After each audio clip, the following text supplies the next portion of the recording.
मुनिना मध्ये महाभारतम् अद्वैतामृतवर्षिणीं भगवतीं अष्टादशाध्यायीम्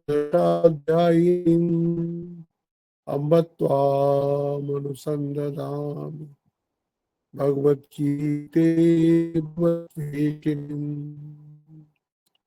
वसुदेवसुतं देवं कंसचाणूरमर्दनं देवकी परमानन्दं कृष्णं वन्दे जगद्गुरुम् मूकं करोति वाचालं पंगुं लंघयते गिरिं यत्कृपातमहं वन्दे परमानन्दमाधवम्।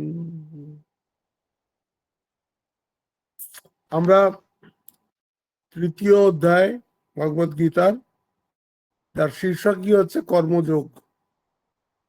এটা কদিন ধরে আমরা পড়ছি, বুঝবার চেষ্টা করছি। আর আমরা দেখলাম যে ৩৫ নম্বর শ্লোকে এসে ভগবানের যা বলার ছিল সব তিনি বলে দিলেন। এই ৩০ নম্বর শ্লোক থেকে ৩৫ নম্বর শ্লোক অব্দি উনি এটাকে কনক্লুড করেছেন। এটা নিয়ে আমরা কালকে খুব ডিটেলে ডিসকাশন করেছি যে এটাই হচ্ছে কর্মযোগের ক্রাক্স। ৩০ নম্বর শ্লোকটা, ওর মধ্যে 5 পয়েন্ট প্রোগ্রাম দিয়ে দিয়েছেন। এই 5টা যদি তুমি জীবনে করো, তুমি কর্মযোগ করছো। সব কর্ম করো, তার কর্মফলটা আমাকে অর্পণ করো, 1 নম্বর। তারপর কর্ম কেন করছো এটা বুঝতে হবে, যে তুমি আধ্যাত্মিক জীবনের জন্য কর্ম করছো। তুমি যদি সব নিজেকে না চিনতে পারলে, কেন তুমি এসছো, কি তোমার পরিচয়, সেটা তুমি যদি না জানতে পারলে, তাহলে আশাটা বৃথা হয়ে গেল। এই জন্য আধ্যাত্ম চেতসা।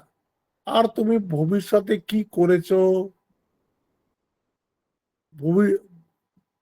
কি বলে ভবিষ্যতে কি করবে, অতীতে কি করেছো, বর্তমানকে নিয়ে টেনশন, এগুলোকে এক সাইডে রেখে আর ভগবানের মুখ চেয়ে কাজ করতে হবে। নিরাশী নির্মম ভূত্বা যুদ্ধস্ব বিগতস্ব। তারপর উনি বললেন যে যে আমার এটা শুনবে, হ্যাঁ, শ্রদ্ধা করবে, সে জীবনে উন্নতি করবে, সে নিজের উদ্দেশ্যের দিকে এগিয়ে যাবে। আর যে এটা শুনবে না, সংশয় করবে, শ্রদ্ধা নাই, আর কি বলে অসুবিধা হবে। হ্যাঁ, বলছে দ্রষ্টান অচেতসা, সবই তার ইত নষ্ট তত ভ্রষ্ট হবে। তারপর উনি বলছেন যে মানুষ তো প্রকৃতির থেকে বেরোতে পারে না, কি করবে? আমি যতই বলি না কেন, এই প্রকৃতি মানুষকে একদম বেঁধে রেখে দিয়েছে। যার তব প্রকৃতি কি কারণ জজ প্রকৃতি, সাত্বিক প্রকৃতি যেতে পারে না। সাত্বিক প্রকৃতি না গেলে এগোবে কি করে? তারপরে শ্লোকেই বললেন যেতে পারে যদি ইন্দ্রিয়র বিষয় থেকে, ইন্দ্রিয়র যে বিষয় তার প্রতি যে রাগ আর দেশ, তার থেকে যদি নিজেকে বাঁচাতে পারে। হ্যাঁ, ওই যে একটা রামপ্রসাদের গ্রাম আছে না, বোবার মতন থাকবি বসে সে কথায় না দিয়ে সাড়া, কাম ক্রোধ লোভ মোহ যতই দেবে তোকে তাড়া, বোবার মতো থাকবি বসে সে কথায় না দিয়ে তাড়া ছাড়া। সেই রকম থাকতে হবে একদম।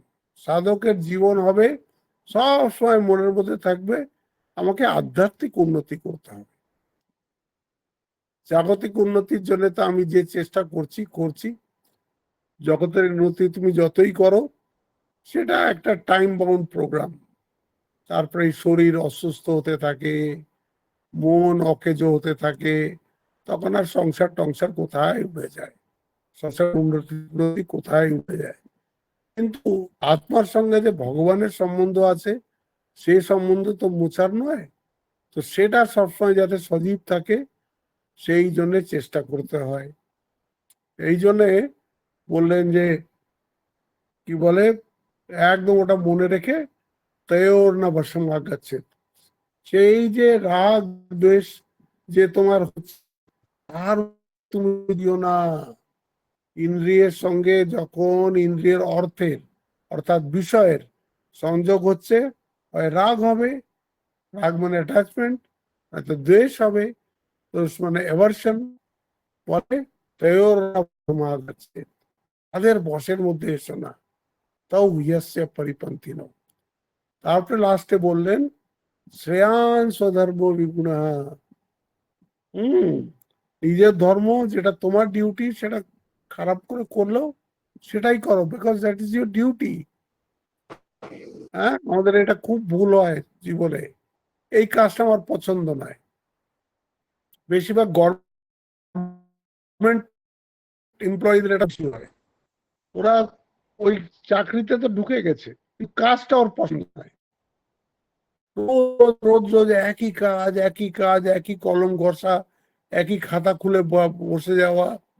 এই জন্য বেশিরভাগ লোক কাজই করে না, কোনো কাজ করে না। তারা তারা যা মাইনে পায়, তারা যদি বসে দেখে যে এই যে আমি টাকাটা আজকের দিনে যে মাইনেটা পেলাম, তার মধ্যে কয় পয়সার কাজ আমি করেছি, দেখা যাবে তার 1% কাজও সে করেনি, কিন্তু তার চাই অনেক কিছু, বোনাসও চাই, পেনশনও চাই, ইনক্রিমেন্টও চাই, প্রমোশনও চাই, সব চাই, কিন্তু কাজ আমি করব না। কেন কাজ করব না? কাজ আমার পছন্দের নয়, বোরিং, বোরিং জব।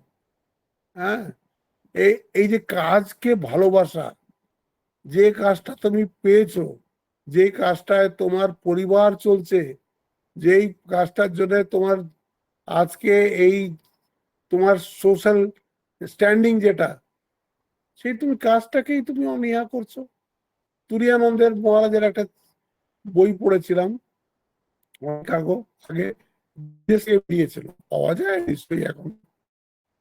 ওতে উনি একটা মেয়ে দিনের বেলা ওনার সাথে আমেরিকাতে দেখা করতে এসছে, তো উনি প্রথম প্রশ্নই ওকে করলেন যে তুমি যে আমার সাথে এখন দেখা করতে এলে, আমার তোমার অফিস নেই? বলে অফিস আছে, আমি ম্যানেজ করে নেবো, আমার একটু আপনার সাথে কথা বলার ইচ্ছে ছিল। না না না না, ওইটা তোমার প্রাইমারি, ওইটার জন্য তোমার পরিবার চলে, ওইটার জন্য তুমি জীবনে দাঁড়িয়েছো, ওইটাকে অবজ্ঞা করলে হবে না, তোমার ওইটা ফার্স্ট ডিউটি, পরে আসবে তুমি, এখন যাও। কথা বললেনই না মহারাজ, তো ফেরত পাঠিয়ে দিলেন। এরকম কাজের প্রতি নিষ্ঠা হওয়া দরকার। আর সেই কাজের প্রতি নিষ্ঠা, যদি কাজটা অপ্রিয়ও হয়, এখন তুমি যখন একটা এরকম চাকরি, তুমি একটা সরকারি চাকরি চাইছিলে ধরো, বা যে কোনো একটা কাজ চাইছিলে, কারণ তুমি পেয়েছো, যে কাজটা পেয়েছো সেটা তোমার প্রিয় নয়, দুটোই রাস্তা আছে, হয় ওটাকে প্রিয় বানানোর, সে কাজটা কি করে ভালো লাগে সেটা শেখো, আর নয়তো কাজটা ছেড়ে দাও। তা আমাদের যা দেশের অবস্থা, তাতে লোকে কাজ ছাড়ে না, ভালো কাজ না পেলে কাজটা করেও না। এই জন্য বলছেন শ্রেয়ান স্বধর্ম। অর্জুন, তোমার এই যে যুদ্ধরূপী কাজটা, এটা আমি জানি খুব কঠিন। হ্যাঁ, এই কাজটা করা সহজ নয়, কিন্তু এটাই তোমার কাজ, এটা তোমাকে করতে হবে। ওই স্বামীজির একটা খুব ভালো কবিতা আছে, আমি তো মনে করি স্বামীজির শ্রেষ্ঠ কবিতাগুলোর মধ্যে ওটা একদম ওপরের দিকে ওটার স্থান হবে।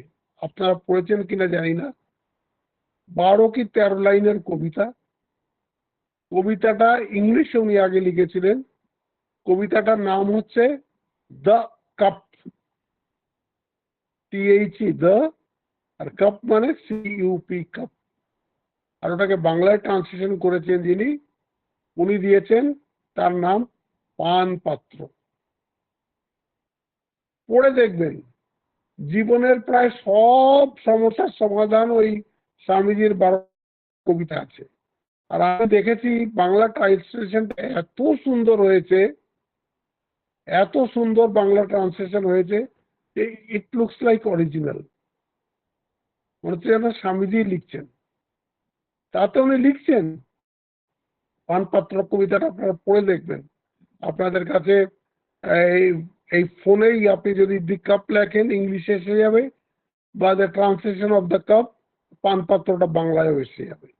ওটা আপনি ইন্টারনেটেও পড়তে পারেন, বা স্বামীজির কমপ্লিট বুকসেও সেই কবিতাটা আছে। আর না হলে বীরবাণী বলে একটা স্বামীজির কবিতার বই আছে, তাতেও লেখা আছে, ইংরেজিতে আছে এবং বাংলাতেও আছে। অদ্ভুত কবিতা। ওতে লিখছেন যে আমাদের তো অনেক সময় মনের মধ্যে প্রশ্ন আসে যে এই আমার সাথে এই ঝামেলাগুলো কেন হচ্ছে। আমাদের প্রত্যেকের মনের মধ্যে এইটাই প্রশ্ন আসে যে আমার সাথে এই ঝামেলাগুলো কেন হচ্ছে। এই আমি তো এটার মধ্যে কোনো, আমি তো দোষ করেছি বলে তো আমি বুঝতে পারছি না। সমস্ত কষ্ট আমাকেই পেতে হয়, সমস্ত আনন্দ থেকে আমি ডিপ্রাইভড হই, এরকম কেন হয়? সেখানে স্বামীজি লিখছেন যে দেখো, এই যে তোমার যে অবস্থা, এটা তোমারই তৈরি করা। হ্যাঁ, হ্যাঁ। বলছে কবে তৈরি করলাম আমি? বলে তুমি জানো না, আমি জানি। বহু বহু জন্মের তোমারই কর্মফল এই তোমার সামনে এসছে। হ্যাঁ, আমার সামনে এসছে, যাতে আমার যে বন্ধু, তার তো কোনো প্রবলেম নেই, তাকে তো আপনি দেখেন না। ওকে আমি সহজ সুগম রাস্তা দিয়েছি যে তোমাকে চলতে হবে এই অন্ধকার কণ্টকাকীর্ণ পথে, তোমার জন্য এই রাস্তাই। ও এ মনে করছে আচ্ছা আমার জন্য যখন কঠিন রাস্তা দিয়েছেন, কারণ আমি আপনার কাছে আগে পৌঁছাবো এত কঠিন রাস্তা দিয়ে। আবার ভগবান বলছেন না না, সেও আসবে, সেও আমার কাছে আসবে, কিন্তু তোমার জন্য এই পথ, জানি এ কালকূট ঘোর, এ পথ তোমার জন্য খুব কঠিন, কিন্তু তোমাকে এই পথেই চলতে হবে। হ্যাঁ, কি সুন্দর কবিতাটা। আমাদের কর্মফলই আমাদেরকে এই সমস্ত জীবনটা আমাদের আমাদের কর্মফল। এই জন্য দুঃখ পেলে একদম শান্ত ভাবে দুঃখটাকে বরণ করে নিতে হয়। এতেও আসবে। ভাগবতে আমি বললাম, ভাগবতে যখন নন্দ বাবারা ইন্দ্রের পূজা করছেন, তখন কৃষ্ণ বোঝাচ্ছেন না না, ইন্দ্র বৃষ্টি দেয় না, আমাদের সমস্ত কর্মফল কিউমুলেটিভ ভাবে আমাদের এই জীবনের সুখ দুঃখ রূপে আসে। এই জন্যে বলছে ভগবানই শ্রেষ্ঠ।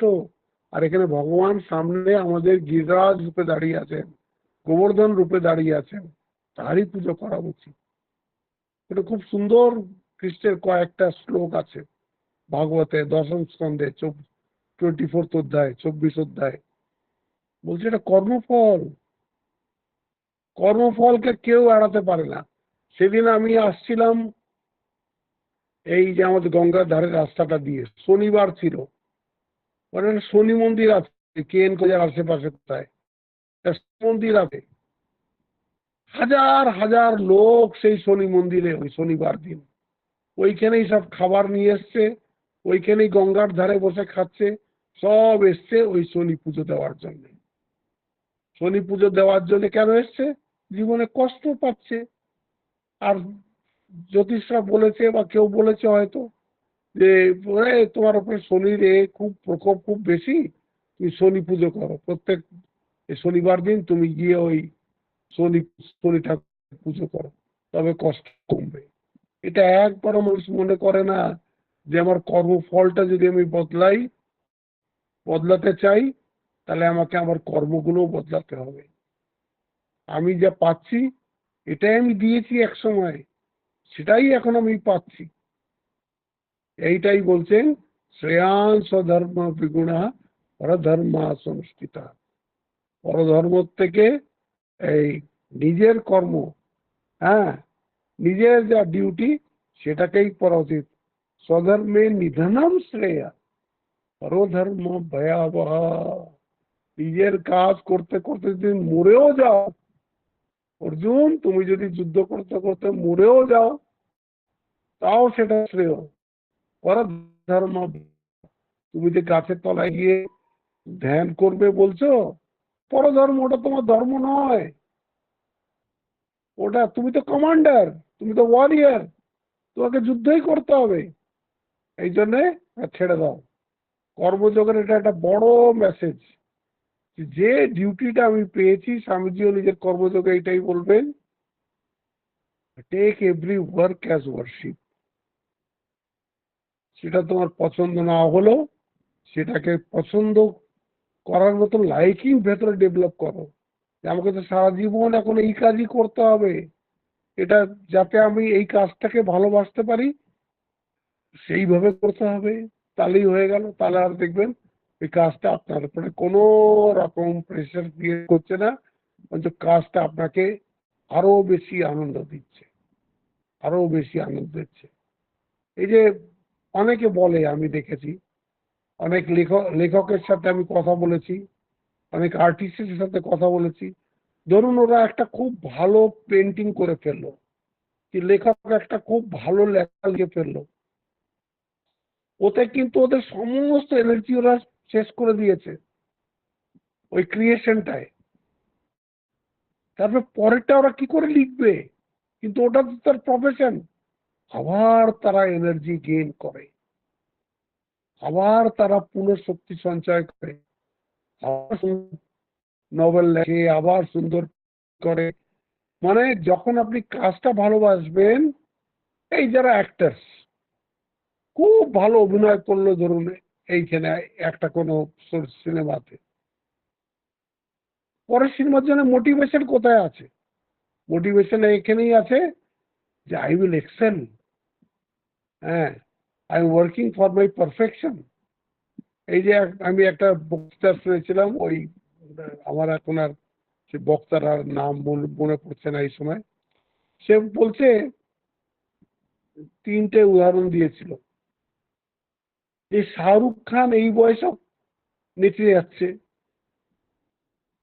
সচিন এই বয়সেও এত টেস্ট খেলার পরে, এত সেঞ্চুরি করার পরেও সকাল 4টে থেকে উঠে প্র্যাকটিসে যাচ্ছে, স্টিভ জবস এখনো 18 ঘন্টা 19 ঘন্টা কাজ করছে। তো বলছে, তুমি কি মনে করো না টাকার জন্য করছে? শাহরুখ খানের কি টাকার অভাব? শচীনের কি প্রসিদ্ধি আর টাকার অভাব? স্টিভ জবসের কি টাকার অভাব? না, কেউ টাকার জন্য করছে না। They are trying to go beyond their limits. ওরা জানে পারফেকশনে পৌঁছাতে আমাদের আরো টাইম লাগবে, আরো চেষ্টা করতে হবে। সেই পারফেকশনের দিকে যাওয়ার চেষ্টা করে যাচ্ছে একটা সাধক। সে ভগবান লাভের জন্য চেষ্টা করছে, খুব জপ ধ্যান করছে, খুব পবিত্রভাবে জীবনযাপন করছে, দিনের মধ্যে বেশিরভাগটা সময় সে ভগবানের জন্য লাগাচ্ছে। সে কি টায়ার্ড হয়ে ফিরে আসবে? না, আরো আরো আরো আরো চেষ্টা করবে যাতে সে এই জীবনেই ভগবানকে লাভ করতে পারে।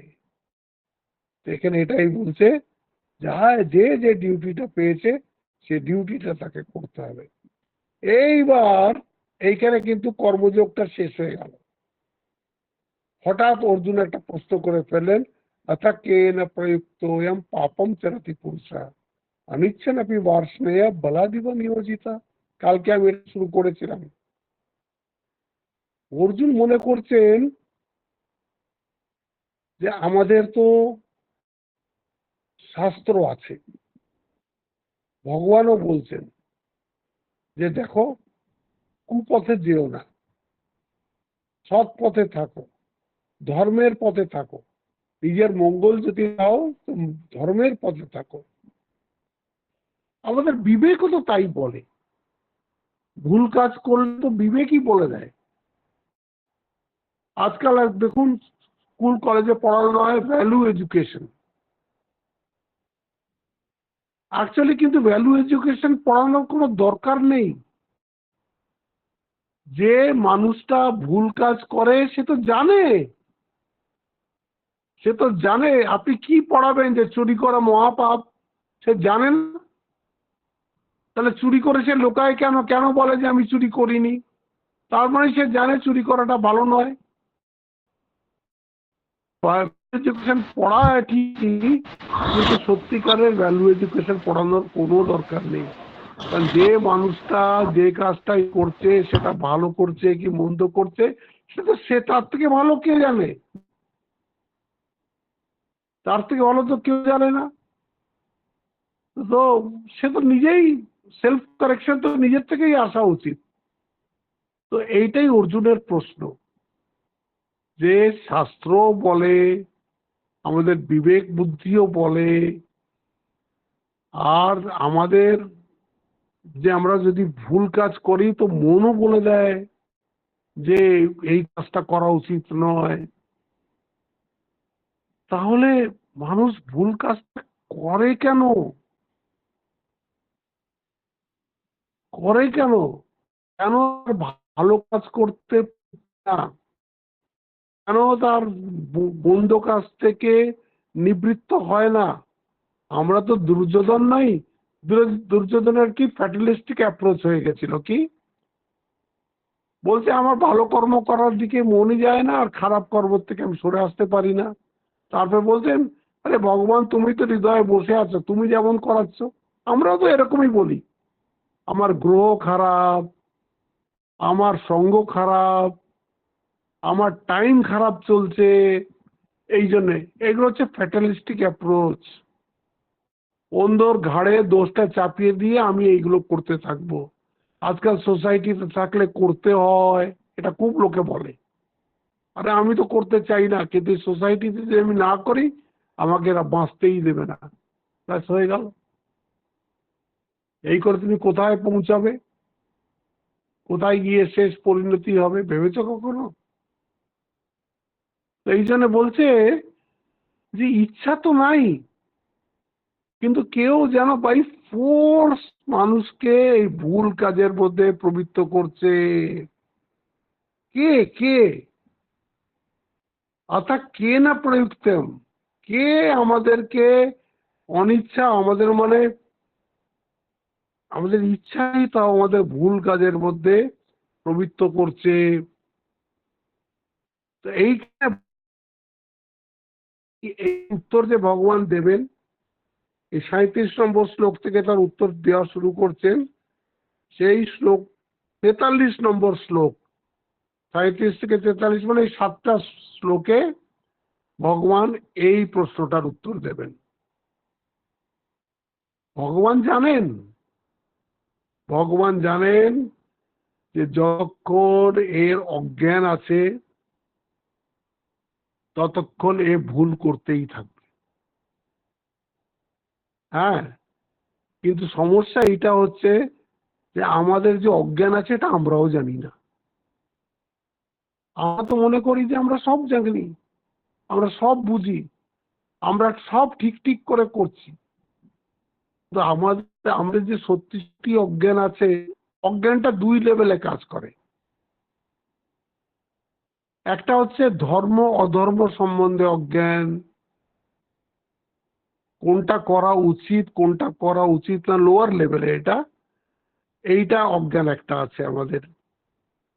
আর একটা অজ্ঞান হচ্ছে মূল অজ্ঞান, অনাত্মার আত্মা সম্বন্ধে অজ্ঞান, কোনটা নিত্য কোনটা অনিত্য এই সম্বন্ধে অজ্ঞান।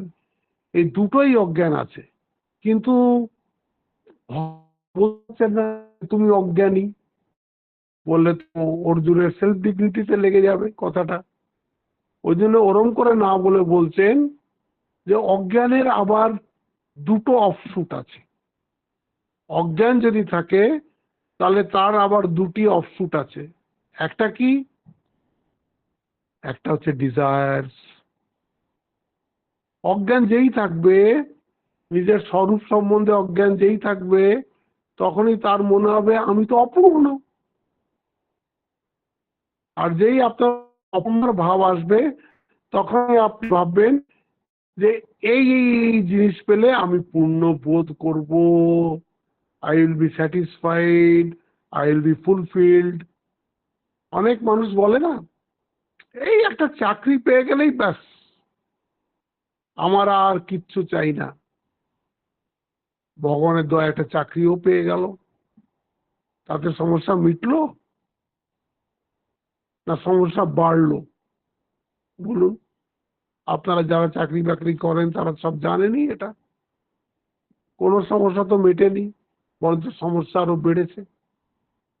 এই প্রথম অজ্ঞান থাকলেই প্রথমেই আসবে একটা অপূর্ণতার বোধ। অপূর্ণতার বোধ কেন আসবে? কারণ তার মধ্যে অনেক কামনা আছে। সে যদিও পূর্ণ, কিন্তু তার তো পূর্ণতা সম্বন্ধে অজ্ঞান আছে। তো প্রত্যেকের দেহদারিরই প্রায় আছে, উইদাউট এক্সেপশন। হ্যাঁ, যেই মনে করে আমি দেহ, তারই এই অপূর্ণতার জ্ঞান তার রয়েছে। আর সেই অপূর্ণতাকে পুরো করার জন্যে সে নানান রকম ফন্দি ফিকির করছে। হ্যাঁ, আমার একটা টাকাও নেই, 100টা টাকা পেলে আমার কাজ হয়ে যাবে। 100টা টাকা পেয়ে গেল, তার বলে 1000, 1000 পেয়ে গেল 10,000, লক্ষ, 10 লক্ষ বাড়াতে থাকবে। কিন্তু তার আর ইচ্ছে পূরণ হবে না, অপূর্ণতা থেকেই যাবে। তারপরে সে বলবে এবার একটু এমএলএ এমপি হয়ে যাই, আরো পয়সা কামাবো, এই চলবে। রুটি খাওয়া হয়নি? এই তো এই জন্য বলছে অজ্ঞান থাকলেই এই প্রথম আসবে অপূর্ণতার বোধ, সেটা থেকে আসবে কাম। তাই বললি কাম এষা, ক্রোধ এষা, রজোগুণ সমুদ্ভবা। তারপরে বলছে এই কামটা প্রতিহত হবে, যেই কামটা অবস্ট্রাক্ট হবে, সেখানেই আসবে ক্রোধ। অজ্ঞানেরই দুটো অফশুট, কাম আর ক্রোধ। বলছে এই অজ্ঞানের এখানে কি ওরা 4 রকম ভাবে ভগবান বোঝাবেন। অজ্ঞানের স্বরূপ বোঝাবেন, অজ্ঞানের কারণ বোঝাবেন, কেন অজ্ঞানের কারণ, তারপরে বোঝাবেন এর থেকে পরিহার কি করে করা যায়, এর থেকে বাঁচা কি করে যায়। তো এখন এই স্বরূপ বলছেন যে কাম আর ক্রোধ, এ হচ্ছে অজ্ঞানের স্বরূপ। অজ্ঞান দেখা দেবে কাম আর ক্রোধ রূপে। কাম এসা, ক্রোধ এসা। কাম ক্রোধ করতে গেল, বলে তুমি তো গুণের বশে আছো। কাম ক্রোধ আসবে তুমি যদি রজগুণী হও, তুমি যদি প্রিডমিনেন্ট রজগুণী হও। এই রজগুণ, শতগুণ, তমগুণ সম্বন্ধে উনি বলবেন ডিটেলে 14 চতুর্দশ অধ্যায়। এখানে বলবেন না, বলছে এখানে শুধু শুনে রাখো যে এই রজগুণের যখনই বৃদ্ধি হবে, তার থেকে প্রথম বেরোবে কাম আর ক্রোধ। কাম এষা, ক্রোধ এষা, রজোগুণ সমুদ্ভবা। রজগুণ কেন আসছে? কারণ তুমি এখন গুণের বশে আছো। আমি গুণের বশে কেন আছি? আমি গুণাতীত হতে পারিনি। কি সিম্পল দেখুন, একটা অঙ্কের মতন। গুণাতীত হতে পারিনি। গুণাতীত কখন হতে পারবো? যখন আমার আত্মজ্ঞান হয়ে যাবে, যখন আমার ভগবান লাভ হয়ে যাবে, যখন আমি পূর্ণ হয়ে যাব, পূর্ণত্ব প্রাপ্ত হব, তখন আবার এই আমি গুণের থেকে পারে চলে যাব। এখন আমার অজ্ঞান আছে বলে আমার মধ্যে এই গুণ আছে, আর কাম আর ক্রোধ আছে, মানে আমার মধ্যে রজগুণটা বেশি আছে।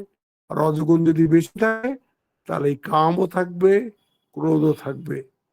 এই কাম আর ক্রোধই আমাকে দিয়ে সমস্ত এই অনিচ্ছাপি বার্ষ্ণে বলাদিব নিয়োজিতা, ইচ্ছে না আমাকে দিয়ে এই ভুল কাজ করায়। অর্জুনের প্রশ্ন ছিল অথ কেন প্রযুক্ত পাপম চরতি পুরুষা, কে প্রযুক্ত করে আমাকে পাপের কাজ করাতে? আমার তো ইচ্ছা নেই করার। ইচ্ছা না থাকলে কি হবে? কোর্সের ভেতরেই তো ভূত রয়েছে, তোমার মধ্যেই তো কাম রয়েছে। এই কাম যতক্ষণ আছে ততক্ষণ তুমি কামের বশবর্তী হয়ে করতেই থাকবে। কাম এষা, ক্রোধ এষা, রজোগুণ সমুদ্ভবা। তারপরে দেখুন খুব দারুণ কথা বলছেন, মহাশন। মহাশন মানে হচ্ছে এর পেট ভর্তি হয় না কামের। আসান মানে হচ্ছে খিদা, এর ক্ষুধা নিবৃত্ত হয় না। মহাশানো,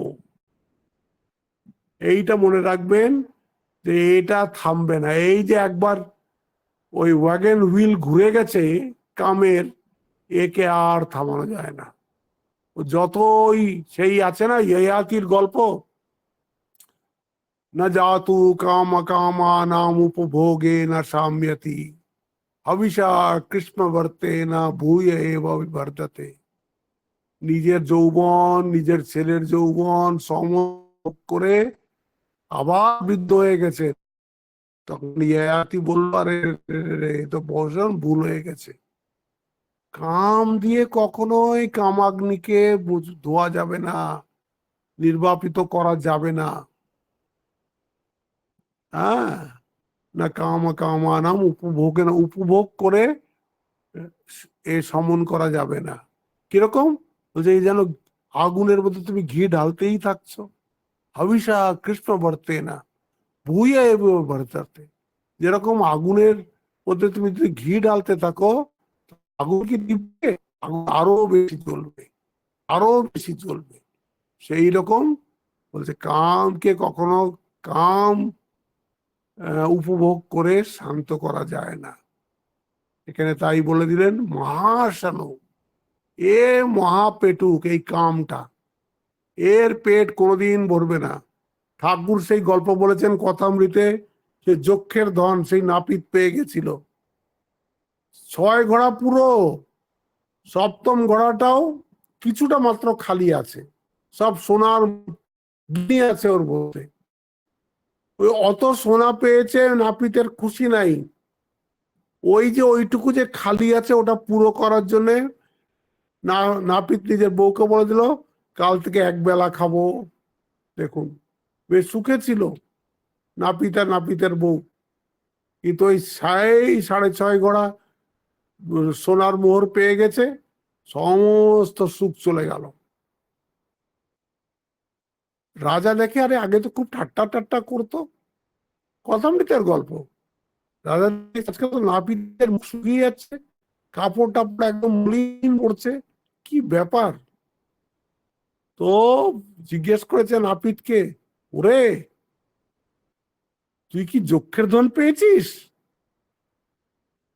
তখন নাপিত একদম চমকে গেছে, রাজা বাবু আপনি জানলেন কি করে আমি যক্ষের ধন পেয়েছি? বলে তুই শিগগির ওটাকে বিদায় কর, আমিও পেয়েছিলাম, তুই শেষ হয়ে যাবি, মরে যাবি, ওই ঘোড়া কিন্তু আর ভরবে না, একটা পয়সা ওর মধ্যে ব্যবহার করতে পারবি না, আর ওটা ভরতে ভরতে ভরতে ভরতে তুই আর তোর বউ দুটোই মরে পড়ে থাকবি, শিগগিরই ওটাকে বিদায় কর। এটাই বলছেন মহাশানো। শুধু মহাশানো বলছে না, মহাপাপমা, হেন পাপ নাই যে এ করাতে পারে না। কি ভয়ঙ্কর কথা দেখুন, এটা হচ্ছে আজকে মডার্ন প্রবলেম। অর্জুন প্রশ্নটা করে যে আমাদের কি মঙ্গল করে দিয়ে গেছেন আপনি ভাবুন। এই যে কর্মযোগের শেষে তখন উনি সব বলে দিলেন, তখন অর্জুনের মনে এলো যে মানুষ তবে পাপ আচরণ করে কেন, সেটাই অর্জুনের প্রশ্ন। আর এই প্রশ্নটা আজকের মানুষ যদি ঠিক করে এই 7টা শ্লোক পড়ে, একটা সুন্দর সদাচারী সমাজ আজকে দাঁড়িয়ে যেতে পারে। এই গীতার এই 7টা শ্লোক যদি সে পড়ে নেয়, अथ केन प्रयुक्तोऽयं पापं चरति पुरुषः अनिच्छन्नपि वार्ष्णेय बलादिव नियोजित। और श्री भगवान उवाच काम एष क्रोध रजोगुण समुद्भव महाशनो महापापमा विद्धि एनम ইহা বৈরিণম। এইটাই তোমার শত্রু, কোনটা? কাম আর ক্রোধ। অজ্ঞান বলছেন না এখনো, হ্যাঁ ওটা আরো পরে বলবেন। এই কাম আর ক্রোধ হচ্ছে তোমার মহাশত্রু, বৃদ্ধি, এদেরকে জানো, এরাই হচ্ছে তোমার শত্রু। মহাশনো মহাপাপমা বৃদ্ধি এনম ইহা বৈরিণম, এরাই তোমার শত্রু। বুঝতে পারছ? এইবার বলছেন ওই ইগনোরেন্সের প্রকার। এই শ্লোকটা দুর্দান্ত। এইটার জন্য যে আমি কত খেটেছি আপনাদের কি বলবো, কত গীতা পড়েছি যে ভগবান এই এই উত্তরটার মানেটা কি। উনি তিনটে উদাহরণ দিয়েছেন, দেখুন। চম্পা কেউ কথা বলছে, চম্পা কেউ মিউট করেনি, দেখো কে কথা বলছে, মিউট করে দিয়েছো?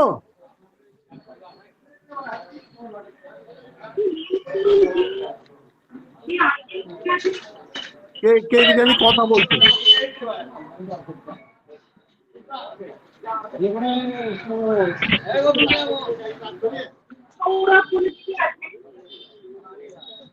এরা কথা বলে চলেছে, ঠিক আছে। এইবার যে শ্লোকটা, এটা আমাকে প্রচুর বহু বই পড়েছি এটার জন্য, তারপরে গিয়ে আমি এর উত্তর খুঁজে পেলাম। আগে আমি শ্লোকটা পড়ি। ধূমে না ব্রিয়তে বহ্নি यथा दर्शो मलेन च यथोल्बेन वृतक गर्भ तथा तेने दमावृतम। উনি এখন অজ্ঞানের প্রকার বলছেন, এরপরে পরিহার বলবেন। বলছেন ধূম যেমন অগ্নিকে ঢেকে থাকে, একটা ধোঁয়া যেমন ভাবে আগুনকে ঢেকে থাকে, আয়নাকে যেমন ভাবে ধুলো ঢেকে থাকে, আর পেটের মধ্যে বাচ্চাকে তার উপরে একটা মেমব্রেন পড়া থাকে, হ্যাঁ, উলবে না বলে, যথা উলবে না আবৃত গর্ভ। পেটের মধ্যে যে বাচ্চাটা আছে তাকে একটা মেমব্রেন দিয়ে ঢাকা থাকে সেটা, হ্যাঁ। তথা দেনে ইদম আবৃতম, এই অজ্ঞানটাও তেমন ভাবে মানুষকে ঢেকে থাকে। আবার উদাহরণ নাও, যেরকম ভাবে আগুনকে ধোঁয়া ঢেকে থাকে, যেমন ভাবে আয়নাকে ধুলো ঢেকে থাকে, যেমন ভাবে মায়ের পেটে সন্তানকে একটা মেমব্রেন ঢেকে থাকে, আবৃয়তে একটা মেমব্রেন ঢেকে থাকে, সেরকম ভাবে অজ্ঞানটাও ঢাকা আছে এই তিন ভাবে। তিন ভাবে কেন বললেন? আগুনের ওপরে যে ধোঁয়াটা আছে, তুমি যদি আগুন দেখতে চাও, ধরে ফু মারলেই ধোঁয়াটা বেরিয়ে যাবে আর আগুন তো দাউ দাউ করে ধরে উঠবে। মানে তার অজ্ঞানটা খুব পাতলা। এটাকে বলা হয় সাত্ত্বিক অজ্ঞান। কোনো বইয়ে এর এক্সপ্লেনেশন পাবে না এই তিনটে কেন দিলেন, এই তিনটে ভগবান উদাহরণ কেন দিলেন। আমি একটা স্বামী চিৎ ভবানন্দজির একটা গীতা আছে, সাউথে বেশি পাওয়া যায়, এখানে পাওয়া যায় ইংরেজিতে। মহাপুরুষ মদের শিষ্য ছিলেন স্বামী চিৎ ভবানন্দ, উনি একটা গীতা লিখেছেন, ওতে আছে এইটা। বলছে এইটা হচ্ছে সাত্ত্বিক অজ্ঞান। সাত্ত্বিক অজ্ঞান যার, তাকে বেশি বোঝাতে হবে না, অল্প বোঝানোতেই তার কাজ হয়ে যাবে, হ্যাঁ। তারপর হচ্ছে রাজসিক অজ্ঞান, যেমন আয়নার উপরে মোটা পুরু হয়ে ধুলো পড়ে আছে, খুব আপনাকে ঘষে ঘষে ঘষে ঘষে যদি আয়নাটাকে একদম পরিষ্কার না করতে পারেন, তাহলে ওখানে আপনার নিজের ছবি ভালো দেখতে পাবেন না। এই জন্য ওটাকে বলে রাজসিক অজ্ঞান। খাটনি আছে, কিন্তু হয়ে যাবে যদি আপনি ভালো করে খাটেন, তাহলে ওর উপরের এটা বেরিয়ে যাবে, ধুলোটা বেরিয়ে যাবে, আর আপনি তখন নিজের প্রতিবিম্বটা একদম সুন্দর করে দেখতে পাবেন। এরপরে তৃতীয়টা আসছে, যথল বেন আবৃত গর্ভ। পেটের মধ্যে যে বাচ্চাটা আছে সেটাকে একটা একটা ঝিল্লি দিয়ে ওটা ঢাকা রয়েছে, ওটা ফু দিয়েও ছড়বে না, ওটা ডোলেও উঠবে না। ওটা যখন 9 মাস হয়ে যাবে বাচ্চাটার বয়স, তখন ওটা নিজেই ফেটে আর বাচ্চাটা ওর মধ্যে থেকে বেরিয়ে আসবে। এই হচ্ছে তামসিক অজ্ঞানের উপমা। যার মধ্যে তামসিক অজ্ঞান, তাকে আপনি কি গীতা বোঝাবেন, তাকে আপনি কি ধর্ম কথা বোঝাবেন? তখন বলতে হয়, বেটা তোকে ও তোর টাইমই বোঝাবে, আরো ধাক্কা খা জীবনে, তারপরে তুই নিজেই বুঝতে পারবি। আমাদের কথা তো শুনছিস না, তোকে এত করে বলছি যেরকম একটা বাচ্চা কিছুতেই পড়বে না, তো মা কি বলে শেষে, বুঝবি পরে ঠেলা, পরে বুঝবি, এখন আমি এত করে তোকে বলছি পড়তে, তুই পড়ছিস না, পরে ঠেলা বুঝবি। সেই বাচ্চাটাই যখন বড় হয়, সেই বাচ্চাটাই তখন হাউতাস করে, আমি আমার কথা শুনিনি কেন, অনেক দেরি হয়ে গেছে তখন। এই তামসিক অজ্ঞান হচ্ছে এইরকমই, ওটা টাইমেই আসবে, টাইমেই জ্ঞান আসবে। আপনার কোনো উপদেশ, আপনার কোনো চেষ্টা কোনো রকমে হেল্প করতে পারবে না। যেরকম পেটের মধ্যে একটা বাচ্চা আছে, সে আপনি কিছুতেই কিছু করতে পারবে না যতক্ষণ না ওর বেরোনোর টাইম হচ্ছে। এই জন্য এই তিনটে উদাহরণ উনি, আপনি যত ইচ্ছে গীতা পড়ে নিন, এই তিনটে উদাহরণ দিয়েছেন, কিন্তু কেন এই তিনটে উদাহরণ দিয়েছেন সেটা কেন ভাষ্যকার লেখেনি। সেই আমি চিদ্ভবানন্দের গীতায় পেয়েছিলাম, আর পেয়ে তারপরে আমার স্যাটিসফ্যাকশন হয়েছিল যে এই যে আগে ধূমে না ব্রিয়তে বন্নি, ধূম দিয়ে যখন আব্রিয়তে বন্নি, ধূম যখন অগ্নিকে ঢেকে রয়েছে, যথা দর্শ মলেনচা, এই আদর্শ বলে একে, আয়নাকে সংস্কৃতে, ওকে যখন ওর উপর ধুলো পড়ে আছে, ইয়থল বেনা গর্ভ, উল্ব দিয়ে এই গর্ভটা ঢেকে রয়েছে, ওই ঝিল্লি দিয়ে যখন পেটের বাচ্চাটা ঢেকে রয়েছে পেটের মধ্যে, হ্যাঁ, ততক্ষণে বলছে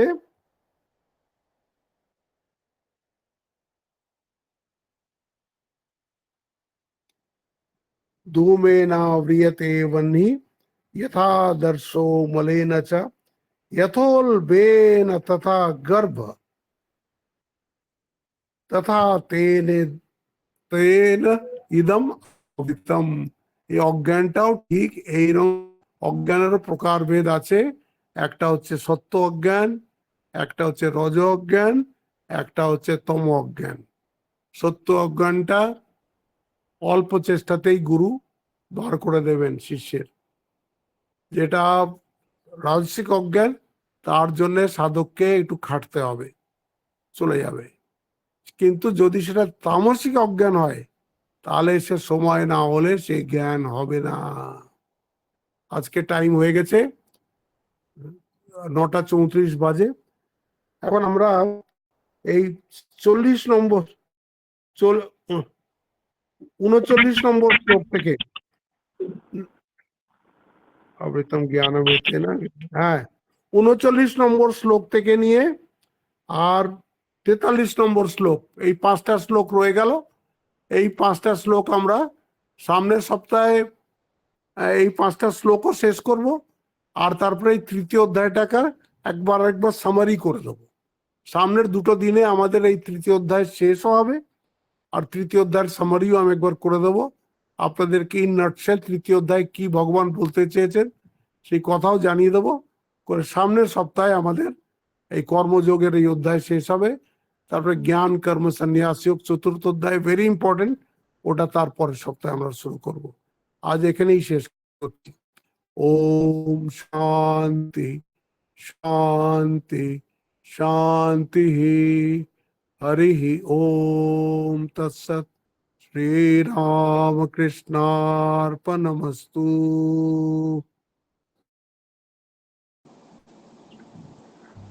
প্রণাম নেবেন মহারাজ। প্রণাম মহারাজ।